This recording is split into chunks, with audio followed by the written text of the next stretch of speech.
This is my summary of the book by Ishmael Bea, A Long Way Gone, and also the ramifications that the war, such as in Sierra Leone, did politically, social, and economically. Before the war ever reached Ishmael, he seemed to be a happy child. He had good friends who had the same interests as him, and they had freedom to travel over roads so they could do performances. They liked to rap, which is obviously American, and that means that there were means of travel for not only people but goods freely into the country. I mean, this is obviously a country that was on its way to modernization.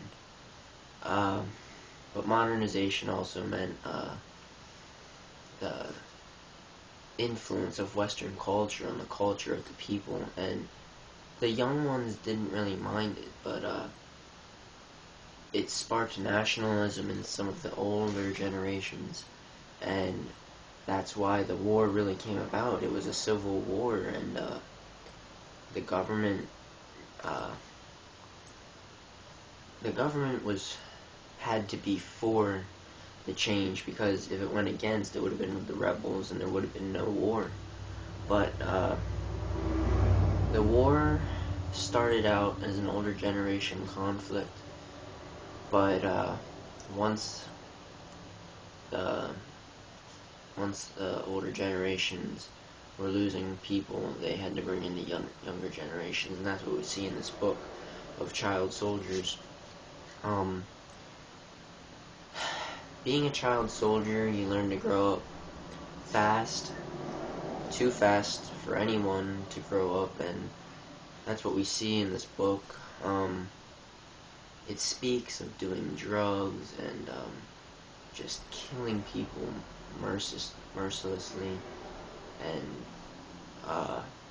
raping women, and just doing all sorts of things that no child at the age of 10 to 12 should be able to do. But in the government army, to fight the rebels and just get the nation to have peace overall, they needed the children soldiers, and with being a soldier came the negative aspects of doing drugs and just doing things to your body that aren't acceptable at that age. And we see that all throughout the book as they talk about doing drugs and just being too high to even understand what's going on around them. And we see then that the UN comes in and breaks up the child soldiers, and takes them to a place of peace, a rehabilitation center, and there they grow accustomed to the ways of life. It's something that Ishmael and the other children soldiers can't forget, but they try to forgive themselves for what they've done, and some of them can't do that. But we see that Ishmael, towards the end of the book, can get along with himself for what he's done, and that's a good thing, because without that he probably wouldn't have ever been able to make it through mentally. And we see that towards the end of the book, that he finally just understands to not live like his past, and I think that's why he wrote this book, quite honestly. He got the things out on the table that he thought that were necessary, and now that he can speak about it, it shows a strength inside of him that many wouldn't be able to do.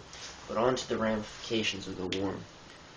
Politically, it was obviously an unrest. There were the rebels and the government troops, and once the conflict began, it was almost as if it was equal power, because if the rebels took um, a city from the government, it then became the rebel city, and there was nothing the government can do about it except to take it back.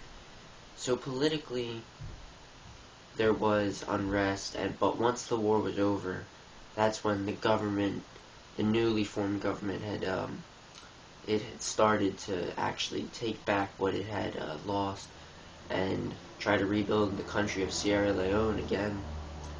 Economically, this is just a disastrous time. The only thing that you really see coming in and out of Sierra Leone is drugs and war movies with gun supplies. I mean, the trade was the trade for normal necessities in the remote parts of the country was just absolutely devastated. The cities had remained somewhat similar because the major cities along the coast, or the border, is where the government had control, and with the political buildings there, they did try to keep some sense of um, economic trade and with normal goods coming through, such as just fresh fruits and clothes. But the economics really spiked downward during this time because Sierra Leone really wasn't making any money off of the war. And socially, it was a disaster. There were thousands upon thousands of lives lost, children's lives as well. And that's what we see in this book, that it really wasn't just an adult war, it was a child's war as well. And families were destroyed, villages were just lost, and socially, the structure really took a downward spiral. I mean, only as we see, and it's even coming out in these years today, that it's finally starting to rebuild, and those are really the social ramifications of the war in a nutshell.